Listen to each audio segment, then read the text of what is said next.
আসসালামু আলাইকুম, welcome to হালকেনস্টাইন infinity school. কি অবস্থা সবার? তো তোমাদের এসএসসি পরীক্ষা চলতেছে, এসএসসি 26 ব্যাচ।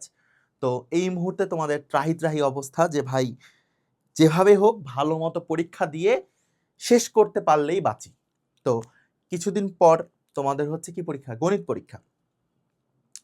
তো এই গণিত পরীক্ষায় বেশ কিছু জিনিস তুমি যদি একটু ভালো মতো ফলো করো তাহলে দেখা যাবে তুমি গণিতে জেনারেল ম্যাথে 100তে 100 পাইছো। কত পাইছো? 100তে 100 পাইছো। আমি যখন তোমার এসএসসি পরীক্ষা দেই তখন আমি কি টেকনিক ফলো করছিলাম যার জন্য আমার জেনারেল ম্যাথে এমসিকিউ সিকিউ মিলে আমার 100তে 100 আসছিল, সেই জিনিসটাই শেয়ার করব। চলো, কোনো পড়াশোনার কথা হবে না, জাস্ট আমার এক্সপিরিয়েন্স শেয়ার করব এবং সেটা তোমরা কাজে লাগাবা। দ্যাটস ইট, আর কিছুই না। চলো, এক নম্বরে যে কথাটা, ফার্স্ট অ্যান্ড ফরমোস্ট, তোমাকে যেই স্যার বা যেই ভাইয়া যেই হোক না কেন তোমাকে যদি কিছু চোথা নোট দেয় না যে 100টা ম্যাথ 200টা ম্যাথ করলেই বোর্ড কাভার হয়ে যাবে, তাহলে বাবা তোমার জন্য আসলে ম্যাথে ভালো করার দরকার নেই। ম্যাথে ভালো করতে গেলে অবশ্যই অবশ্যই তোমাকে মূল বই করতে হবে।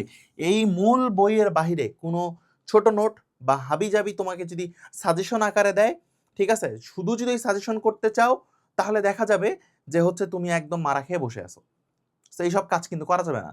তো তুমি তোমার ম্যাথ বইয়ের মূল বইটা খুলে দেখবা যে এখানে বেশ কিছু জিনিস আছে। আমি তোমাকে বলি, একটা আছে উদাহরণ, একটা আছে অনুশীলনী, আর একটা আছে হচ্ছে কাজ।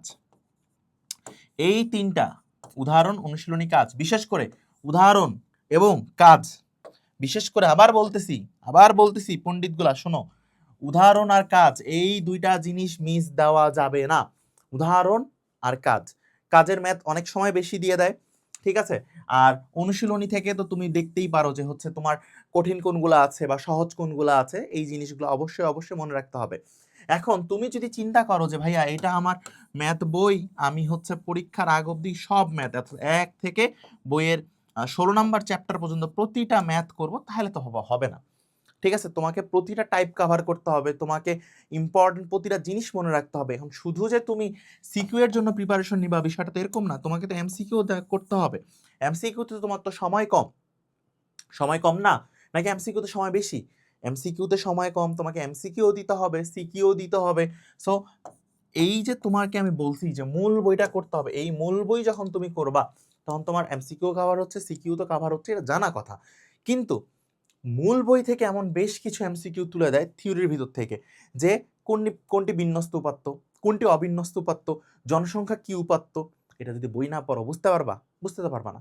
আবার জ্যামিতি থেকে তুলে দিবে কি, যে কোনটি সময় কি বলে হচ্ছে তোমার কিসের চতুর্ভুজের জন্য শর্ত নয়, ঠিক আছে, বা কোন শর্ত হলে চতুর্ভুজ আঁকা যাবে না, বা ত্রিভুজের ক্ষেত্রে শর্তগুলা কি কি, এই যে জিনিসগুলা, ঠিক আছে, এই জিনিসগুলা কিন্তু বইয়ের ভিতর থেকে উঠায় দেয়। ঠিক আছে, তো এই জিনিসগুলো অবশ্যই অবশ্যই পড়তে হবে। আর মূল বই অবশ্যই করতে হবে। মূল বইয়ের ভিতর তুমি যদি এখন চিন্তা করো ত্রিকোণমিতি সব ম্যাথ করবা, তাহলে হবে না। তুমি যদি ত্রিকোণমিতির মূল কনসেপ্টগুলো বুঝতে পারো তাহলেই তো হয়ে গেছে। ঠিক আছে, আমি যখন এসএসসি পরীক্ষা দিছি আমার আগে সম্ভবত 3 দিন গ্যাপ ছিল, 3 দিন গ্যাপ ছিল। আমি হচ্ছে তোমার প্রথম দিন, এই প্রথম দিন অর্থাৎ এক্সাম দিয়ে আসার পরপরই বিকালবেলা শুরু করছি, বিকালবেলা থেকে পরের দিন দুপুরের মধ্যেই গোটা ম্যাথ বই আমি শেষ করছি, গোটা ম্যাথ বই শেষ করছি। এরপরে এরপরে আমি কি করছি, প্রথম দিন ডে ওয়ানে আমি হচ্ছে পুরা ম্যাথ বই শেষ করছি। ঠিক আছে, আবার ডে 1-এর অর্ধেক অংশ থেকে রাত অবধি আমি কি করছি, আমি হচ্ছে টেস্ট পেপার সলভ করছি। টেস্ট পেপারে হচ্ছে বোর্ডে বিভিন্ন বোর্ডে এক্সামগুলো দিছি, যেমন ধরো 15 সাল, 16 সাল, কিংবা 13 সাল, 14 সালের কোশ্চিন আছে, সেই কোশ্চিন এক্সামগুলো দিছি।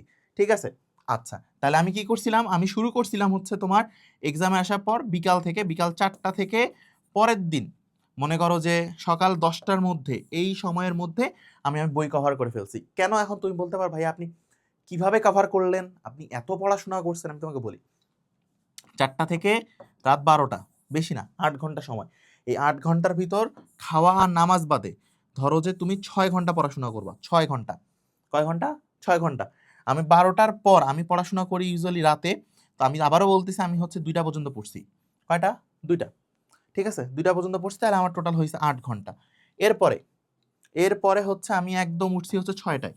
ঠিক আছে, একদম 6টায় ফজরের সময় বা ফজরের একটু পরে। ঠিক আছে, উঠে নামাজ কালাম পড়ে শুরু করছি পড়াশোনা 7টার দিকে। 7টা থেকে 10টা কি 11টা বেজে গেছে। ঠিক আছে, এখানে 10টা হবে না, হয়তো 11টা হবে বা 12টাও হইতে পারে, এক্স্যাক্ট মনে পড়তেছে না, বাট এই সময়ের মধ্যে আমি ধরে নিলাম 12টা। এই 12টার মধ্যে আমার বই শেষ। এরপর আমি টেস্ট পেপার সলভ করছি, অর্থাৎ প্রথম দিন। দেখো, চিন্তা করো যে ডে 1-এ আমার বই শেষ, আমি টেস্ট পেপার সলভ শেষ করছি।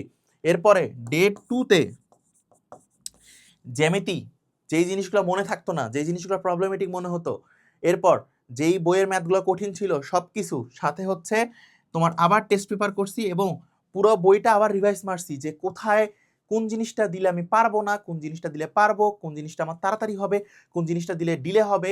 এখন পরীক্ষার আগে তুমি যদি এই জিনিসগুলা নিজে থেকে রিয়েলাইজ করতে না পারো, তাহলে তো তোমার পড়াশোনা করার দরকার নেই। এখন সিম্পল কথা। তো ডে 2 আমি ভাবে কাটাইছি, দেন ডে 3 আবার পুঙ্খানুপুঙ্খভাবে পুরো বই রিভিশন দিছি। ঠিক আছে, আর পরে বই রিভিশন দেওয়ার পর শেষ হয়েছে যখন, তারপর আমি টেস্ট পেপার এবং এমসিকিউ করছি প্রচুর। এই যে তখন 3 দিন হয়ে গেছে রাতে, এই রাতে হচ্ছে আমি মোটামুটি মনে হয় 20টার মতো এমসিকিউ সলভ করছি, প্রতিটাতে হয়তো 30টা করে ছিল, মোটামুটি 600-700 এমসিকিউ সলভ করছি এক রাতে, এক বসায়। সো এই ডেডিকেশনটা থাকতে হবে পরীক্ষার আগে। তো এরপরে আসো, টেস্ট পেপার নিয়েও বললাম যে আমি হচ্ছে বিগত সালটা কিভাবে করছি।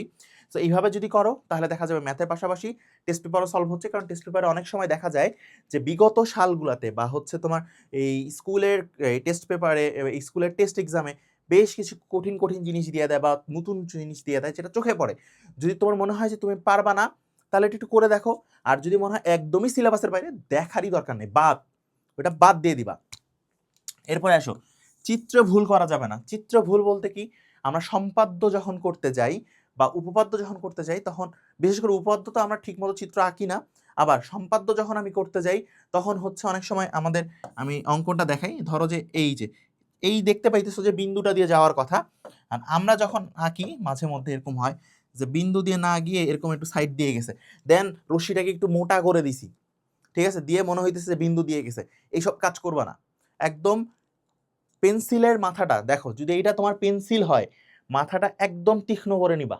ঠিক আছে, একদম তীক্ষ্ণ করে নিয়ে বাকি সব কাজগুলো করবা। ক্লিয়ার? এরপরে দেখো, আগের ভুলগুলা দেখতে হবে। ধরো তুমি টেস্ট এক্সাম দিছো, টেস্ট এক্সামে তোমার কোন ম্যাথগুলো ভুল গেছে, তোমার কোন ম্যাথ এমসিকিউ ভুল গেছে, এই জিনিসটা তুমি জানো, খাতা যেহেতু তোমাদেরকে দেখাইছে। এখন তুমি ওই জায়গাগুলা অবশ্যই অবশ্যই কভার আপ করে যেতে হবে এবং পার্টিকুলার ওই প্রবলেমগুলো সলভ করতে হবে। তাহলে দেখা যাবে যে তুমি এসএসসি পরীক্ষায় তোমার যেখান থেকে কোশ্চিন হোক না কেন, তুমি ইনশাল্লাহ 100-তে 100 পাবা, না হলেও অন্তত 95+ নাম্বার পাবা। ঠিক আছে, এই ছিল আজকে ভিডিওতে। দেখা হচ্ছে পরের ভিডিওতে। যেই সাজেশনগুলো দিছি প্রতিটার মাথার মধ্যে ঢুকায় নাও। ভালো থাকো, সুস্থ থাকো, আর গণিতে 100-এ 100 পাও। আল্লাহ হাফিজ।